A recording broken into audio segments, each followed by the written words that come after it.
Saya naik satu muka habis, muka merah. Dia sampai garu-garu. Bila dia dah mula garu, makin naik banyak, so kita orang pun ambil inisiatif lah untuk pergi jumpa doktor. Selalunya berlaku kat budak-budak lah. Lagi budak-budak yang kulit kering. Kerap kali kita mendengar masalah eksema berlaku dalam kalangan kanak-kanak yang mana kulit menjadi ruam kemerahan, bengkak dan gatal berpanjangan sehingga menimbulkan rasa tidak selesa. Tetapi jangan risau, ia bukanlah sejenis penyakit yang boleh berjangkit kepada orang lain. Walaupun eksema tidak dapat dipulihkan, ia boleh dikawal dengan rawatan yang sesuai. Masalah eksema dalam kalangan kanak-kanak, itulah yang akan dibincangkan selama sejam bersama tetamu-tetamu jemputan kami di Hello Doktor seketika nanti.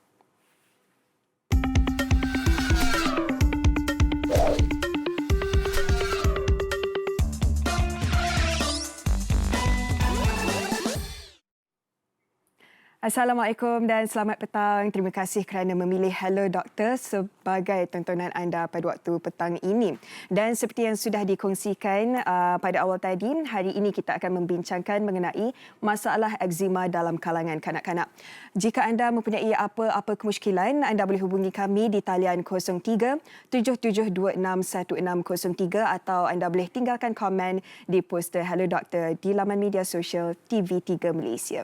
Sebelum kita teruskan dengan topik pada hari ini, jom kita saksikan dahulu statistik kes COVID-19 pada hari ini.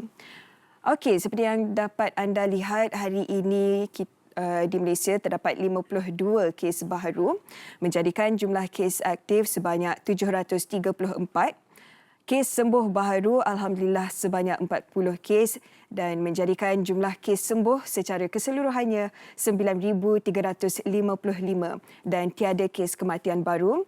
Jumlah kematian kekal 130. Dan jumlah kes keseluruhan ialah 10,219 kes. Itu dia statistik kes COVID-19 pada hari ini.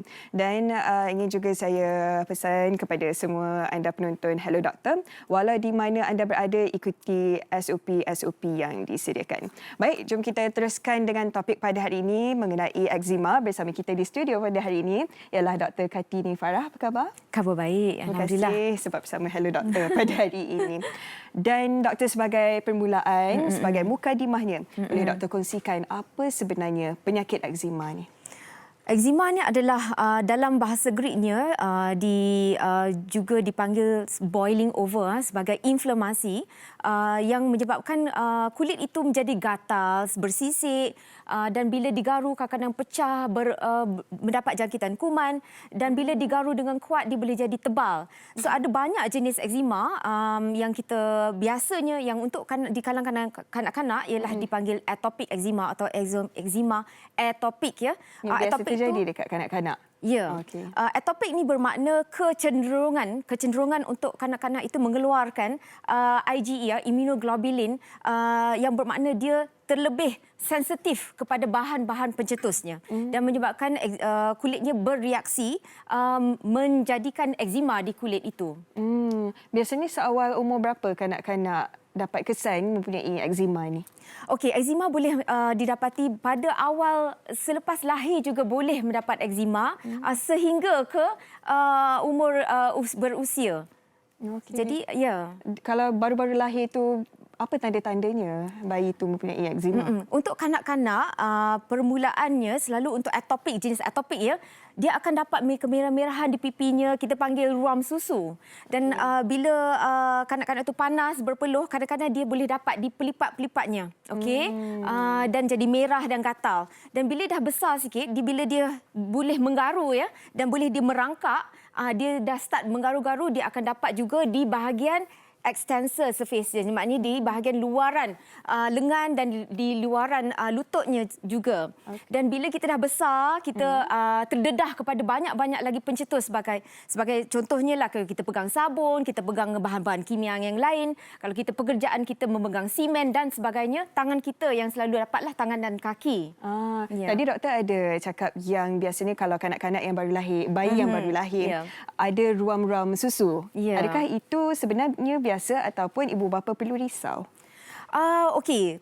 Masalah dengan eczema ni ialah ia mengganggu, menjejaskan kualiti hidup bayi itu. Dia akan menggaru, dia akan menjadi susah untuk tidur dan kalau dia merengek, dia menangis, ya, macam mana ibunya susah untuk menjaganya dan dia akan menjejaskan juga harmoni keluarga itu sendiri. Jadi ada banyak faktor-faktor. Dia bukan saja masalah faktor fizikal, maknanya dia tergatal dan kelihatan tidak sempurna kulitnya, ia juga mempengaruhi masalah sosial, ekonomi dan emosi dan pelbagai lagi. Bukan saja untuk bayi itu dan juga dalam keluarga itu sendiri. Oh baik, nampaknya kita pun ada soalan dari laman media sosial kita. Jom kita tengok apa yang ditanya tu.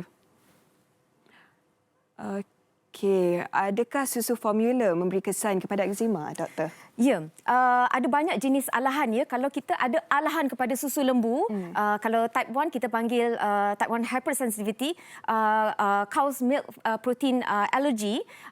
Kalau kita minum susu tu, kita boleh dapat alahan seperti gegata, ya, bengkak mukanya, bengkak kelopak mata, bibirnya Itu dan dapat eczema. yes, itu adalah jenis alahan urticaria atau kita panggil gegata lah. Okey, gegata juga boleh menyebabkan eczema sebab dia budak tu akan bergaru. Kawasan tu dah menyebabkan eczema naik. So kalau dia ada masalah alahan kepada pemakanan termasuklah susu, kita kena tahu. Kalau kita tak sure, boleh kita cuba atau kita buat ujian alahan. Okey, biasanya kalau ujian alahan tu macam mana prosesnya, doktor? Okey, ada berapa jenis ujian alahan. Kalau kita kata yang type 1 yang kita kena makan atau kena habuk, contohnya lah, dia terus, ya, dalam masa berapa minit kita akan dapat bengkak mukanya, bibirnya bengkak. Kadang-kadang yang ekstrim tu kadang-kadang tekaknya pun susah nak menelan dan kadang-kadang susah bernafas. Itu ekstrim, ya. Jadi yang type itu kita boleh buat beberapa jenis ujian. Salah satunya ialah ujian prick test di mana kita akan lekat menitik sedikit ubat bahan-bahan itu dan kita prikkan sikit kulitnya dan tengok dalam masa 5 minit, 10 minit dan kemudian 15 minit sama ada naiknya wheels itu, bintat itu, yes. Okay. Dan the other one is kita buat ujian blood test lah. Kita ambil darah dan kita proseslah untuk menengokkan tahap IgE, immunoglobulin E itu di dalam darah. Okey, baik doktor. Dan berdasarkan daripada soalan tadi, ditanya kalau susu lembu boleh menyebabkan gatal, ya. Jadi apa yang perlu dilakukan selepas itu oleh ibu bapa kalau anak-anak dia tak sesuai dengan susu lembu tu? Okey, kita boleh tengok dalam ujian alahan juga sama ada dia boleh serasi dengan susu-susu yang lain. Contohnya susu kambing, susu soya dan susu-susu yang lain. Jika katakan anak itu tidak sesuai, tidak mahu minum yang susu yang lain, ada juga cara untuk kita pilih susu lembu yang ada hydrolyze. So sebab tu ada banyak susu-susu yang di pasaran, ya, susu partial hydrolyze, fully hydrolyze dan amino acids. Jadi kita jumpa dengan doktor dulu untuk berbincang mana satu susu yang lebih sesuai. Yes, okey. Dan doktor, biasanya kalau alah kepada susu kan, apa yang jadi kepada bayi itu? Okey, kita boleh kategorikan alahan tu dari segi Ada kulit. beberapa jenis alahan. Yes. So kalau kita kata yang type 1 yang terus, ya, dia dapat masalah kulit tu, dia boleh dapat gegata, boleh dapat gatal, bengkak mukanya. Itu masalah kulit. Dan kadang-kadang dia boleh menyebabkan masalah dalaman. Mungkin dia ada sakit perut, cirit-birit dan kadang-kadang masalah pernafasan dan pelbagai lagi lah. Kadang-kadang allergic rhinitis lah. Dia akan bersin dan batuk dan sebagainya. Okey. Dan doktor, tadi kita ada berbual, doktor ada menyatakan peratus eczema di Malaysia agak tinggi. Ya. Boleh doktor kongsikan? Baru-baru ini kajian mengatakan ada 20% penyakit pengidap atopik eczema di Malaysia. Jadi Itu secara ramai tu. keseluruhannya? About 6 million lah. 6 juta. Itu sangat ramai. Apa faktor-faktornya sebenarnya? Adakah cuaca di Malaysia atau pemakanan? Ada banyak hipotesis lah mengatakan bahawa mungkin kita sekarang ni di zaman moden, kita duduk di kawasan yang tertutup, yang bersih dan jadi anak-anak tidak terdedah kepada bahan-bahan yang dulu kan kita bermain di atas lantai, main di atas tanah, itu dan berasa. Jadi badan kita pandai menyesuaikan diri dengan masalah-masalah orang kata pencetus-pencetus itu. Tapi sekarang ni kita terlalu mengawal bayi-bayi kita. Jadi dia itu satu hipotesis lah. Dia imun dia tidak pandai menyesuaikan diri. Okey, terdapat banyak hipotesis, terdapat banyak kajian dan itu yang ingin kita tahu selepas ini tentang punca dan tanda-tanda eczema. Kita berehat seketika, jangan ke mana-mana. Kembali selepas ini. Tahukah anda bahawa simptom-simptom demam denggi dan jangkitan COVID-19 ada bersamaan seperti demam panas, keletihan dan sakit badan. Namun jangkitan demam denggi akan mengakibatkan pesakit mengalami sakit kepala, loya dan muntah. Bersama melawan denggi. Kuasa di tangan anda.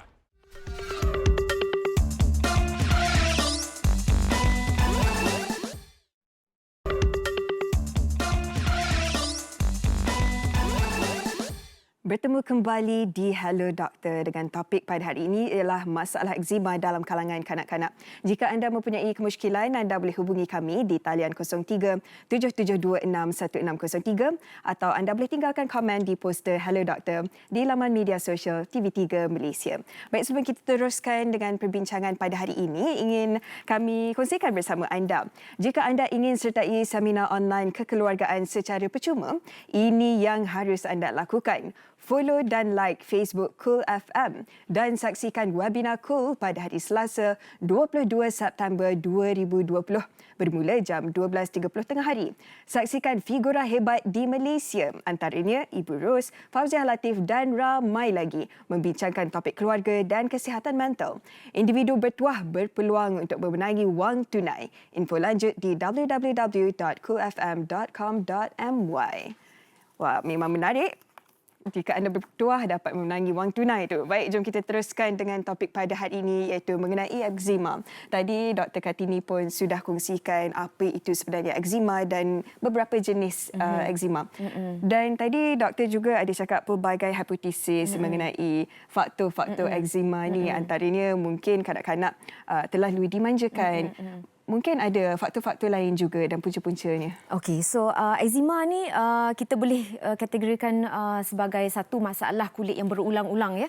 Kalau ada pencetus-pencetusnya dia akan jadi balik. Okay. So kenapa eczema ni terjadi terutama untuk atopic eczema di kalangan kanak-kanak? First ialah jin yang diwarisi. Maknanya kalau ibu atau ibu dan bapanya ada di kalangan dia ada atopic ya, maknanya kecenderungan untuk dapat alahan dari segi asma, eczema, resdung, allergic conjunctivitis. Maknanya dia akan bersin dan keluar air mata. Kalau kena alahan itu meninggikan risiko untuk anak-anaknya mendapat eczema. Okay. Walaupun resdung? Yes, resdung adalah satu payung dalam alahan. Keluarga alahan. Baru saya tahu.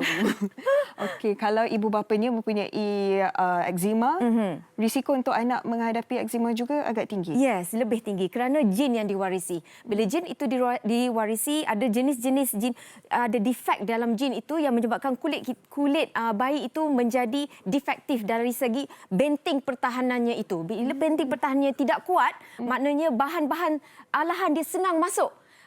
Dan dia terdedah kepada katakan jangkitan kuman dan habuk dan sebagainya, dan air dalam kulit senang teruap keluar. Jadi kering kulitnya. Kita panggil transepidermal water loss. Jadi sebab itu kalau kita nak cakap apakah rawatan yang paling penting untuk rawatan eczema adalah pelembap. Sebab tu kalau kita pergi ke kita pergi farmasi kan, kita pergi untuk beli semua pelembap-pelembap, jenis pelembap dan pembersih ya, sebab kita itu adalah rawatan yang paling asas dan penting sekali untuk rawatan eczema. Okey, dan tadi doktor ada cakap antara faktornya ialah genetik. Adakah pemakanan pun antara puncanya? Punca eczema adalah saya tadi katakan genetik dan orang kata imun sistem yang tidak boleh mengimbangi diri dia sendiri, dan tapi kalau kita kata pasal makanan, banyak jenis makanan yang boleh menyebabkan eczema ni tercetus, jadi pencetus ya, bukan sebab ya, dia menyebabkan eczema tu lebih teruk. 6 makanan yang biasanya lah budak-budak jadi masalah ialah susu, tepung gandum, soya, kekacang, seafood dan satu lagi saya dah lupa.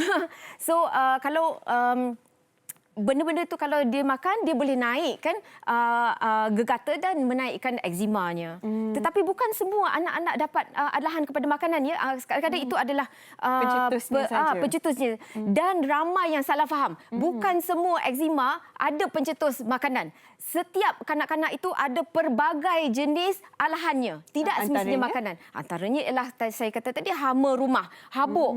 So kita kena vacuum rumah, kita kena tukar, cadar selalu gulung kapet ya. Kadang-kadang kapet itu memberangkap habuk rumah dan bila bayi berguling-guling atas karpet tu dia akan dapat ekzimanya dan Maksudnya pelbagai mereka lagi. pun yang duduk di kawasan yang banyak construction. Yes, boleh juga boleh menyebabkan. Dan kepanasan, peluh itu adalah satu jenis pencetus ekzima. Sebab tu banyak terjadi dekat pelipat-pelipat. Dekat pelipat, ya betul. Dan juga satu lagi saya nak highlight ialah pemakaian baju. Kalau dia ada ekzima yang teruk dan kulit dia kering, kalau kita pakai kain-kain yang berbulu ataupun yang bukan jenis cotton, dia akan boleh menyebabkan ekzima sebab dia akan jadi gatal. Jadi pilihlah cotton yang lembut untuk anak-anak ekzima kita. Bukan sahaja pemakanan, Ya. Pemakaian pun perlu Ya, dijaga. betul. Terutamanya dekat kanak-kanak yang mungkin alahan kepada panas dan habuk. Ya, betul. Doktor, apa biasanya simptom-simptom awal yang ibu bapa mungkin pertama kali anaknya mengidap ekzima tetapi tidak tahu itu sebenarnya ekzima? Okey, so ekzima ni boleh nampak macam pelbagai ya. Kadang-kadang sebab itu setengah doktor agak confused bila tengok ekzima. Adakah ini ekzima, adakah ini kulat, adakah ini virus, bakteria dan sebagainya. So kalau sebagai dermatologi lah, bagusnya jumpa dengan doktor lah.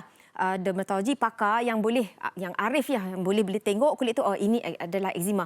Tapi kalau kita tengok first kali, ekzima ni dia punya sifatnya ialah gatal. So dia bintik-bintik halus, dia yang kasar. Kadang-kadang kita rasa kasar-kasar. Bintik-bintik halus itu mungkin adalah ekzima. So bila kita nampak itu, sapukan pelembab, tengok macam mana. Kalau tak baik juga jumpa je doktor. Itu antara tanda-tanda awal yang jangan ambil remeh lah ya, doktor. Betul. Baik, okay, kalau kita dapat lihat di kaca TV antara jenis-jenisnya, doktor, ekzima atopik yang tadi doktor pun ada kongsikan. Dan disebabkan oleh sentuhan. Dan lagi dua ni apa doktor? Lichen simplex. Tak reti saya nak Kalau kita sebutnya. Masalah ada setengah-setengah orang, okey, ni jenis kulit yang selalu gatal di satu kawasan. Contohnya, ramai orang ada gatal di kaki. Kan dia di pergelangan kaki ni, dia digaru-garu, bila garu lama-lama dia akan jadi tebal. Kita panggil lichenification. Dia tebal tu sebab apa doktor? Sebab kulit kita menyesuaikan diri, dia akan menebalkan diri dia sendiri untuk menghalang daripada dia membantu. kesan. Ya, kulit itu menebalkan diri dia sendiri. Sebab kulit ini adalah satu bahan yang aktif. Jadi bila kita garu, kita kacau-kacau dia akan menutup dan menutup dan menutup. Dia akan jadi tebal. So, sebab tu kalau jenis yang ekzima jenis yang tebal, kita kena sapu pelembab yang lebih tebal minyaknya dan kena pemakaian steroid yang lebih tinggi kekuatan potensinya. Baik, dan maksudnya ada beberapa jenis krim, ada beberapa jenis pelembab. Bagaimana untuk kita tahu yang itu sesuai dengan kita punya masalah? Okey, cakap pasal pelembab ni saya boleh cakap sejam. Oh, okey. Okey, so pelembab boleh dikategorikan kepada jenis gel, lotion, krim dan ointment.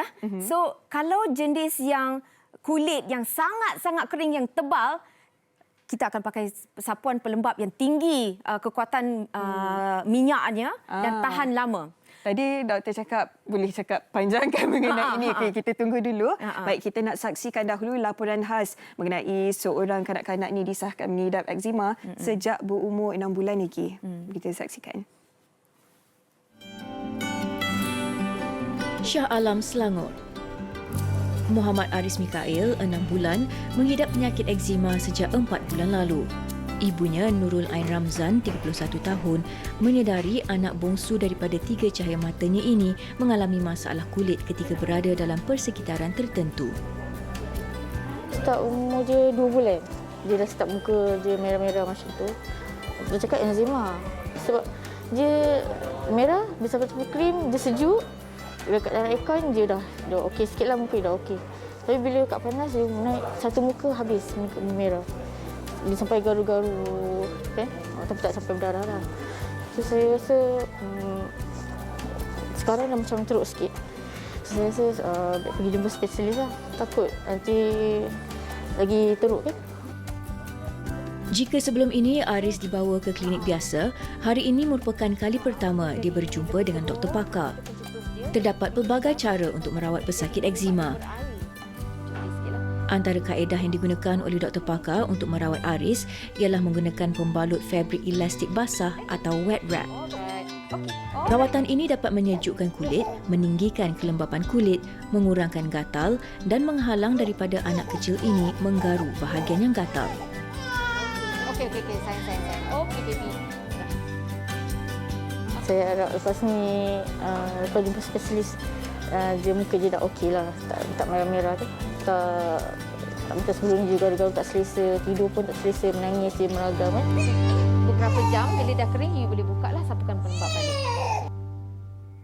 Itu dia tadi doktor. Doktor, apa yang sebenarnya disarungkan kepada bayi tu?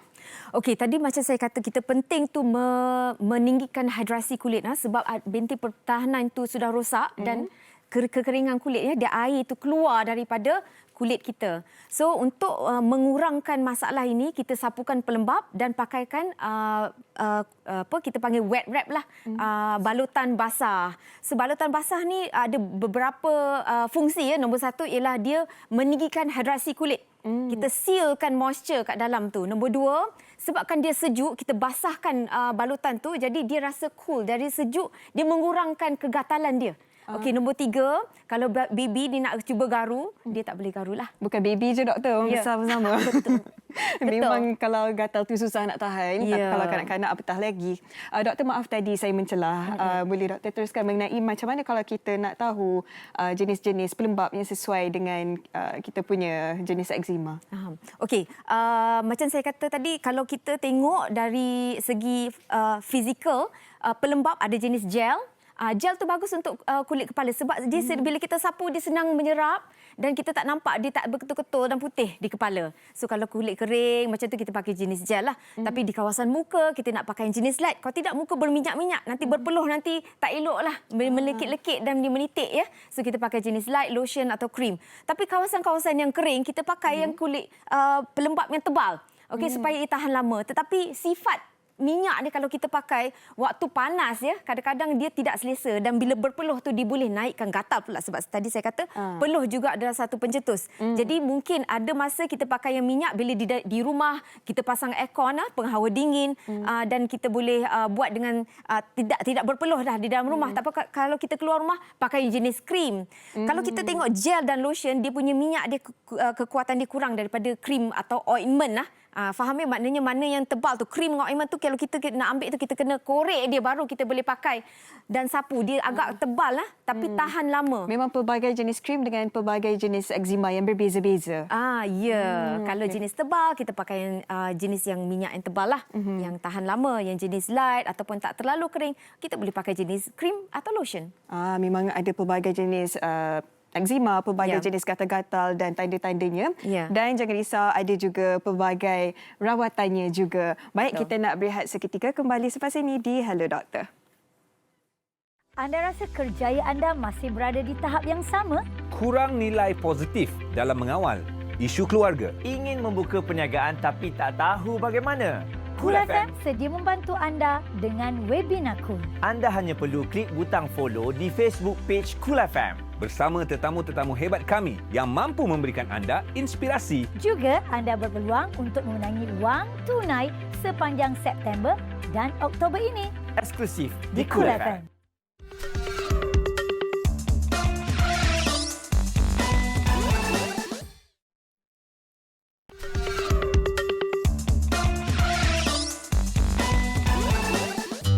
Pendapat saya menjaga kulit ni susah untuk baik lah. Benda ni selalunya dia akan merebak. Awalnya daripada aksiden, doktor bagi krim, alergi dengan krim tu, so terus saya kena eczema pada kaki. Sejak dari itu memang saya alergi pada habuk. Kalau tangan pun memang tak boleh kena habuk, dia akan kena eczema juga. Eczema selalunya berlaku kat budak-budak lah. Lagi budak-budak yang kulit kering. Ada yang sejak lahir dapat eczema. Tapi ada juga yang macam kulit kering tiba-tiba baru dapat. Masa tu umur dia 2 tahun macam tu. Mula masa lahir tak dapat pun. Kena dekat pelipat, siku macam tu. Mulanya saya macam risaulah. Benda ni permanen ke tak. Lepas tu saya pergi jumpa doktor. Bagi krim macam corticosteroid kot macam tu. Tak lama tu memang dia hilang lah cepat. Tapi lama-lama saya tengok dia macam makin besar, makin macam nak ada balik. Lepas tu saya ambil alternatif sendiri, saya letak aloe vera pula. Terus okey. Slowly lah recover sendiri. itu dia pengalaman ramai mengenai masalah eczema dan seperti tadi doktor pun ada katakan sebanyak 20% di Malaysia yang mengidap eczema ini memang cukup ramai. Baik, sebelum kita teruskan dan sebelum saya kenalkan tetamu-tetamu Hello Doktor pada hari ini, ingin kami kongsikan mengenai Kasih Skincare. Set penjagaan wajah 100% semula jadi menggunakan kunyit putih sebagai bahan asas dan digabungkan bersama aloe vera, buah zaitun dan bunga ros. Ujian di Pusat Racun Negara juga membuktikan Kasih Skincare bebas bahan kimia berbahaya serta bebas dari racun berjadual seperti merkuri dan hydroquinone. Kasih Skincare menjalani R&D bersama Universiti Utara Malaysia. Jadi bertukarlah kepada produk yang lebih selamat dan berkesan. Kecantikan itu milik kita semua, tapi ingat jangan sampai merana. Baik, jom kita teruskan dengan topik kita pada hari ini iaitu mengenai masalah eczema dan bersama kita di Hello Doktor pada petang ini, Awi Rafael, apa khabar? Yes, apa khabar? Cukup ceria ya hari ini? Enzima boy di sini. Katanya tak pernah dah lagi lama dikongsi. saya tak keluar TV. Ya. Kerana enzima. Tapi teruskan. Kata tak pernah kongsi dengan siapa-siapa ya? Dah lama saya tak pernah kongsikan ini. Namun Awi punya ialah peminat dan ramai yang dekat dengan Awi. Mereka tahu apa yang Awi lalui. Tetapi secara umum Awi tak pernah reveal. Except Maksudnya for today. eksklusif lah di Hello Doktor. Hello Doktor. We have to. Lagi-lagi dengan brand yang sangat elok di sebelah saya. Bersama ni. kita juga ialah Muhammad Faizul Ruhban Ahmad iaitu pengamal produk herba. Apa khabar? Baik, Alhamdulillah. Dan terima kasih kerana bersama kami pada petang ini. Terima kasih kembali. Baik, Awi, kita nak laporan eksklusif ni. My Perkongsian goodness. eksklusif. It Sejak is. bila Awi mengidap eczema ni? This is actually satu topik yang sangat dekat dengan hati Awi. So when I saw manager Awi cakap dengan Awi, especially today is for kanak-kanak, it's for children with eczema. I was just like, okay, you know what? Awi kena buat ini kerana Awi rasa Awi ada banyak benda nak share. A adalah, yes, Awi melalui satu fasa eczema yang sangat teruk. Sangat-sangat teruk. It happened selepas Kalau Aku Kaya, lagu Kalau Aku Kaya, lagu ni semua keluar. Then Awi had an accident. Bila Awi zaman kecil, kanak-kanak, yes, I had the trigger points yang the doctor cakap tadi. I had the same trigger points. A, my mom pun ada benda yang sama. Okey. Number two, Awi kalau ada dusty aja, Awi kecil ni kecil Awi rasa tak boleh. Gatal. So that was normal. I managed to handsome tu ni Nafi bukan kanser kulit, alhamdulillah bukan hawa. Tetapi maksud Awi, once I had an accident, Awi rasa immunity badan Awi had to focus now on the accident punya points. Right, kaki Awi teruk, Awi ni. So bila itu terjadi, oh my goodness, the eczema datang balik. Dan dia datang balik dengan macam, hello doktor kan ni, hello Awi. Hello ya. Hello I'm back. Awi. Ya, Awi memang sekarang ceria, happy. It really affected diri Awi. Kerana itu Awi nak beranikan diri Awi dengan cara Awi berbual ini mungkin boleh memberikan inspirasi kepada kawan-kawan di luar. The psychology of eczema adalah sesuatu yang Awi lebih focused on because psychology itu yang banyak memberi efek pada Awi. Honestly, cakap dengan korang, I'm not comfortable right now. Okey, sekarang pun. Memang pun. tak Tapi selesa. Awi dah bertahun-tahun kan menjadi penyanyi, seorang entertainer. Awi Rafael selalu pakai cermata, ingat tak? Dia selalu dia rockstar. No guys, I had eczema on my eyes. Sebenarnya. Nobody knew. Awi nyanyi ke pakai dia sekau kan? Ingat tak kita nyanyi kat program? Oh, Awi cool. Oh, punya tu. It was my neck. This is my real truth. This is the real Awi. Dan Awi rasa kita punya abang pun ada banyak nak share. Dia mahu pula macam mana. Pernah ke mengidap eczema ataupun ada orang sekeliling ke berdepan dengan sesiapa yang mengidap eczema? Okey, saya sewaktu kecil macam doktor kata-kata tadi, salah satu punca dia adalah asma. Okay, saya memang pengidap asma, tetapi saya tak pernah terkena eczema. Tetapi berlainan pada dua sepupu saya yang mana mereka sampai ke hari ini teruk.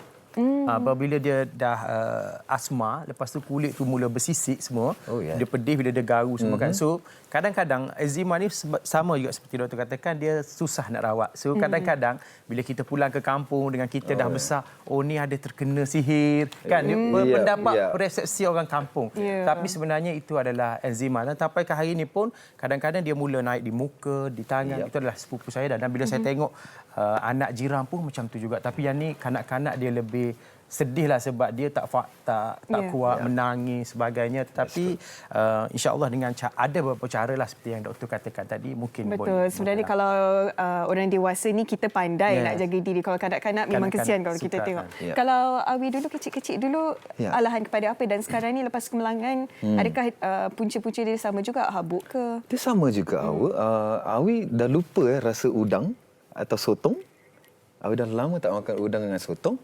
Sotong sekarang macam telinga untuk saya. Saya macam, tapi adalah saya tak boleh makan seafood.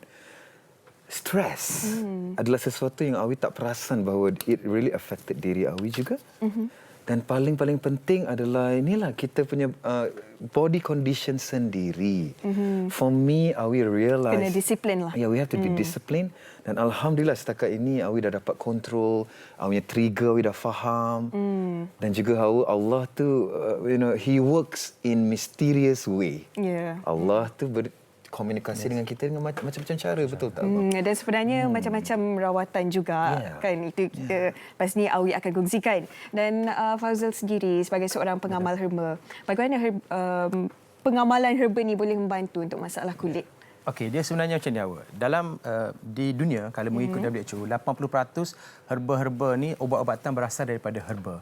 Bagaimana India menggunakan dataran Himalaya mereka untuk menghasilkan herba untuk menghasilkan produk berasaskan ubat-ubatan dan juga minuman tambahan dan sebagainya. Bagaimana Korea membelah dunia dengan hanya ginseng mereka yang berasaskan herba-herba. Tetapi masalah yang berlaku di Malaysia hari ini adalah kerana dan di Malaysia hari ini kita mempunyai hutan tropika yang sangat luas. Tetapi sayang kita tidak memanfaatkan herba-herba ini kerana apa? Kerana ramai yang nak menjual tetapi ramai yang tidak mengeluarkan satu data. Kenapa tidak mengeluarkan satu data?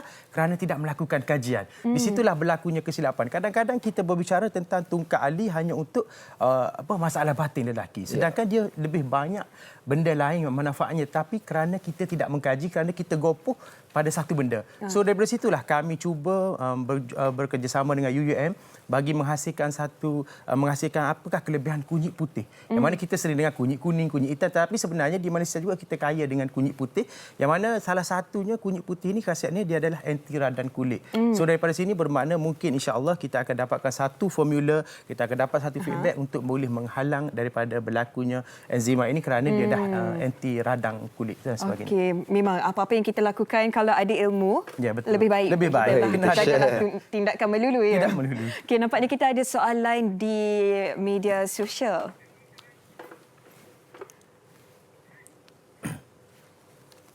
Ada yang cakap kalau minum air kunyit dapat kurangkan eczema. Macam mana tu Encik Fauzal? Okey, setakat hari ini saya belum pernah dengar minum air kunyit dapat mengurangkan eczema. Yang saya faham kalau dahulu orang minum air kunyit dia akan salah satu untuk ibu yang baru bersalin untuk mengecutkan peranakan dan juga untuk menyegarkan tubuh dan juga salah satu lagi adalah untuk mengecutkan masalah buasil. Tetapi kita kena faham zaman dulu mak-mak ayah kita memang mereka menggunakan 100% kunyit yang ditanam dan sebagainya. Tetapi hari ini kita banyak membeli di kedai dan satu persoalannya adalah adakah produk itu selamat dan betul-betul dia mempunyai kunyit. Kan sebab itu dia memerlukan rujukan daripada Kementerian Kesihatan dan produk-produk yang berdaftar.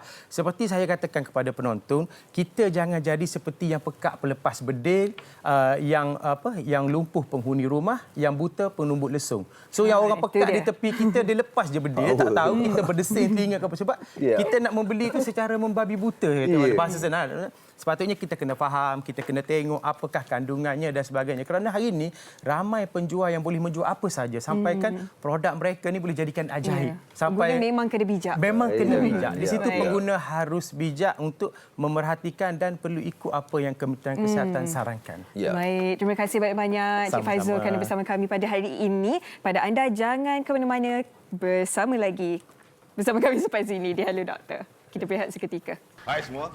Saya nak ajak anda semua sertai acara Nestle Omega Plus Walk a Million Miles. Muat turun aplikasi Jom Run dan daftar acara Walk a Million Miles. Rekod langkah anda dalam aplikasi.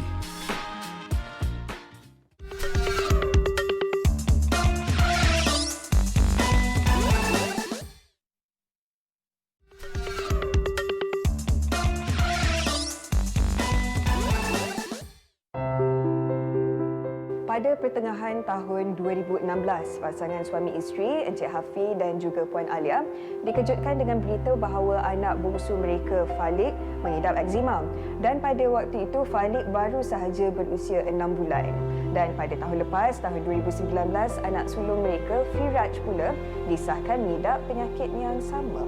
Dan pada hari ini saya berkesempatan untuk berkunjung ke rumah keluarga ini bagi melihat sendiri perkembangan adik Falik dan juga adik Firaj. Assalamualaikum. Hai, apa khabar? Alhamdulillah sihat. Boleh ganggu? Tak apa. Ni Firaj, Falik. Hai. Say hi to Auntie. Hai. Cakaplah.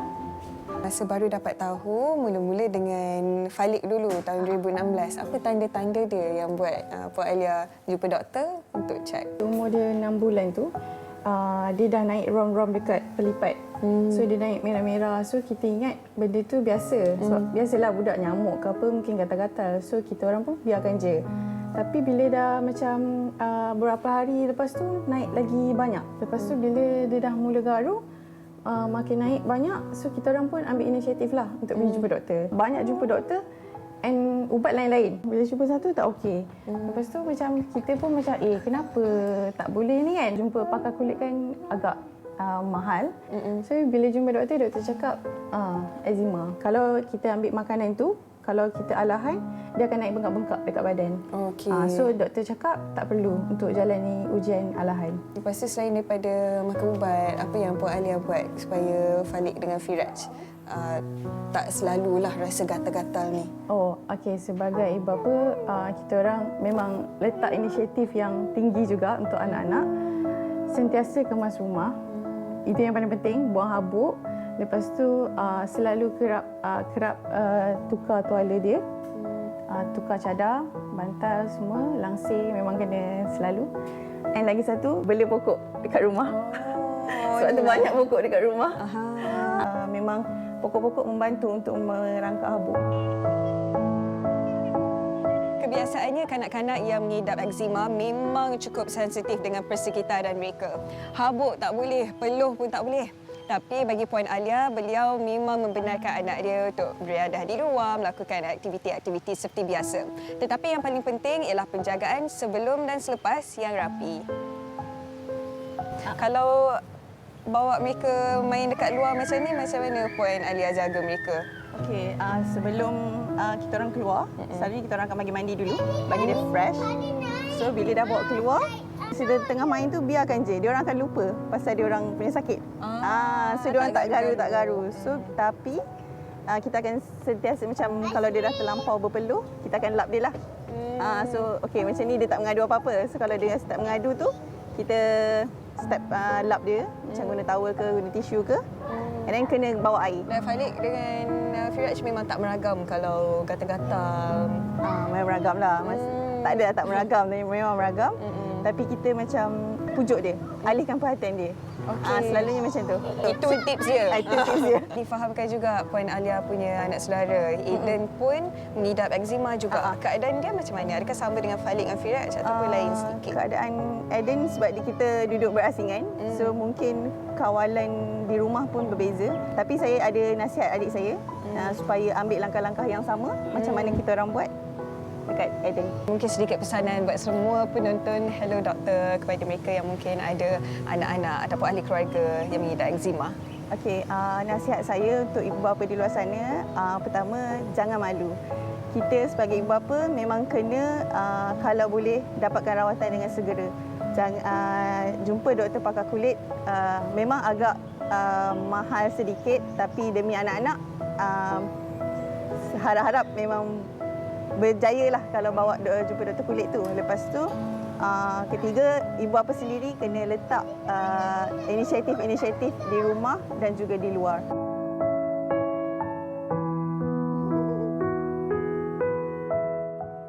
Memang dua adik-beradik yang cukup comel, dua-duanya mengidap eksema, dan kalau kita tengok pengorbanan ibu bapa itu cukup besar buat anak-anak mereka, tak pernah putus asa. Dan Awi tadi kata teringat masa kecil-kecil dulu. Oh ya. Bagaimana eksema tu memberi kesan kepada Awi secara emosi juga? Secara emosi, dia sakit, kita tak boleh tidur macam Awi cakap. confidence level. Pasal you akan sampai satu tahap hawa where you just akan cakap ke Allah, ya Allah, stop gatal ni, ya Allah. Hilangkan I get it. Apa yang nak cakap kat saya ke apa ni, saya dah faham. Tetapi besok bangun ada lagi. Kalau buat persembahan pula macam exactly. mana? So untuk Awi, dia banyak memberikan Awi mental strength. Dia banyak memberikan Awi cara-cara untuk mencari solusi. Dan Alhamdulillah Awi mengikut solusi-solusi yang ada dan Awi mempraktikkannya. Dan Alhamdulillah lah. Alhamdulillah. Itu saja saya boleh mampu cakap. Dan tapi tadi saya ada terdengar juga doktor cakap steroid tu sangat bahaya kan? Adakah korang percaya Awi di mana Awi selama 2 tahun yang ini Awi sebenarnya ada naik badan sedikit semua kan? It's actually because of the steroids. Kesan-kesan sampingan. Kesan-kesan sampingan steroid itu ya. Awi makan steroid ada satu fasa 9 prednisolone. Yeah, the steroids lah itu. Now Awi taper it sampai sekarang ni hanya satu saja. Dan insya-Allah kalau kawan-kawan doakan Awi dan Awi akan terus lepas dan itulah positif terus. Dan Awi pun tak jemu-jemu mendapatkan rawatan, tak pernah putus asa. Dan produk semua kena organic. That's something that Awi faham. Yang sesuai dengan dia Awi. kena organic, dia kena clean, dia kena itulah. Itu je Awi pergi. Doktor pula boleh terangkan sedikit mengenai rawatan eksema menggunakan krim ataupun pelembap. Okey, so ada rawatan khusus untuk eksema di mana kita macam tadi yang rawatan tidak khusus itu kita kita jauhi dari pencetus. Okey, kita kena faham, kita kena counselling, kita kena tahu eksema ni berulang-ulang sebab setengah pengidap ataupun ibu bapa rasa kecewa apabila eksema tu boleh dirawat lepas tu dia berulang semula. Jadi itulah sebagai seorang doktor, bukan saja kita merawat pasien itu, kita kena bagi counselling, kita kena bagi tahu apakah eksema itu dan jangan putus asa lah. Bagi fikiran positif bagaimana nak merawatnya dengan baik. Okey. So rawatan yang khusus tu macam saya kata tadi ialah satu ialah pelembap. Pelembap ialah rawatan yang paling penting untuk mengawal eksema sebab saya kata tadi ada masalah benteng pertahanan. So bila pelembap tu cukup, sebenarnya kita akan kurang eksema tu, tak perlu lagi pakai steroid. Kalau betul-betul lah jenis eksema yang ringan. Tapi jenis eksema yang tebal, yang teruk, kadang-kadang kita kena letak ubat sapuan steroid. Tapi ada masalahnya orang yang salah faham mengenai steroid. Okay, sapuan steroid itu adalah satu rawatan yang sangat penting dan berjaya mengawal banyak ramai yang mengalami eksema. Okay? So bila nak pakai steroid itu kita kena tahu kekuatan steroid itu ada potensi yang sangat tinggi. Dapatkan nasihat doktor lah yang penting. Yes, yang rawatan steroid ni kita kena buat kalau ada keperluan dia.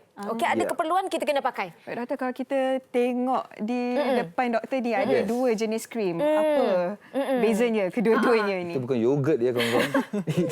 Itu adalah pelembap. Yes, saja je nak letak pelembap kat sini supaya mereka tahu macam mana nak pilih pelembap yang baik. Kalau kita ada yang jenis eksema yang tebal, kita pakai yang jenis yang ni. Tebal macam wax lah, macam lilin. Vaseline kan? Yes, macam Vaseline, betul. Tidak ada pelembap yang lebih tebal dan tahan lama daripada Vaseline 100% petroleum jelly. Dan apa yang saya tunjuk ni adalah emulsifying ointment.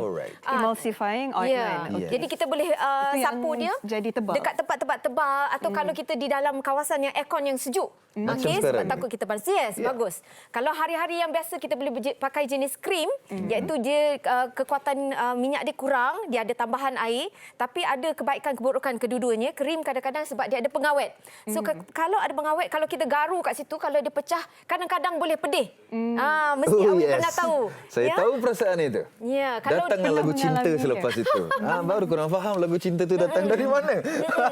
Itu dia jenis yang berbeza menurut jenis kulit. Berbeza. Yes. Jadi jenis eksema kalau kita pakai kompleks sangat pelembap tu kadang-kadang dia jadi menyengat, gatal dan sebagainya. Kadang-kadang sebab tu kadang saya memilih yang paling ringkas sekali pelembap untuk masalah-masalah eksema yang teruk.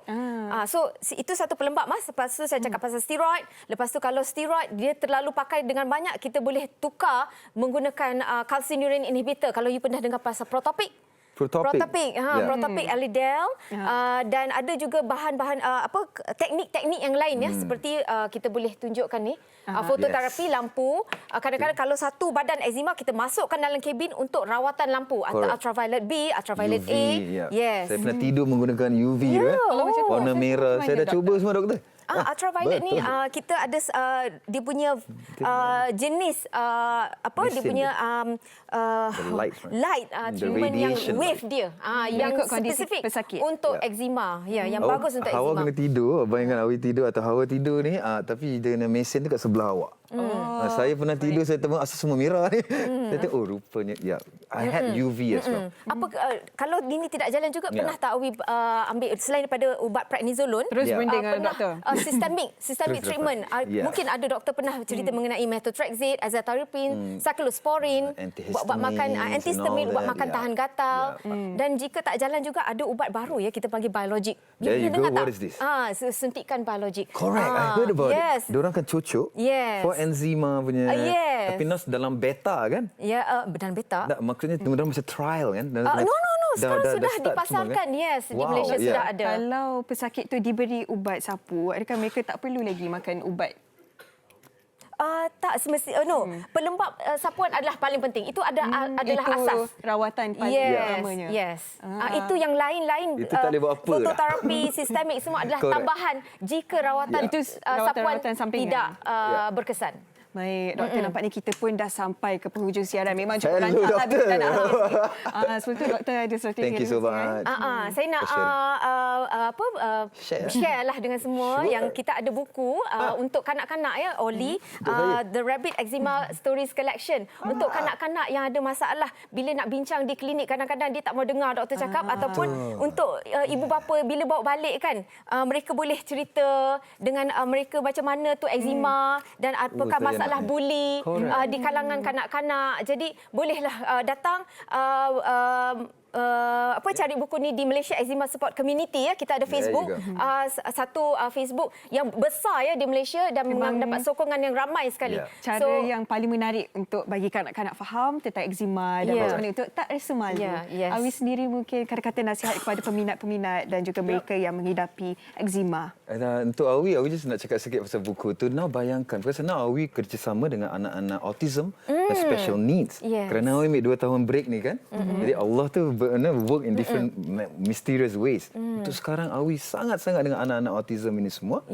Dan bayangkan Hawa, anak awak autism dan dia juga ada eczema. Itu kan kesian kan. Jadi for me, I really want to share this book to all my network of families yang bekerja dengan Awi punya company, Music Spectrum. Dan antara Awi punya nasihat adalah kita kena kuat semangat. Ini jangan pernah putus asa. Ini dugaan dari Allah. Kalau kita je dah sakit ni, apa pula Nabi kan dulu pernah kena sakit kulit semua kan. Inilah benda-benda yang cakap kat diri Awi. Kita kena sabar. Setiap garu Awi sampai tahap ni. Setiap garu tu insya-Allah dia akan buang dosa kita yang lama. Insya-Allah. I think like that. So garu je lah. Baik, terima kasih banyak-banyak diucapkan kepada Awi dan doktor atas perkongsian pada hari ini. Terima kasih banyak. Terima kasih. Dan ingin kami kongsikan bersama anda, sempena Bulan Jantung Sedunia, Nestle Omega Plus telah menganjurkan acara Walk a Million Miles untuk menggalakkan rakyat Malaysia mengambil langkah pertama dalam penjagaan kesihatan jantung.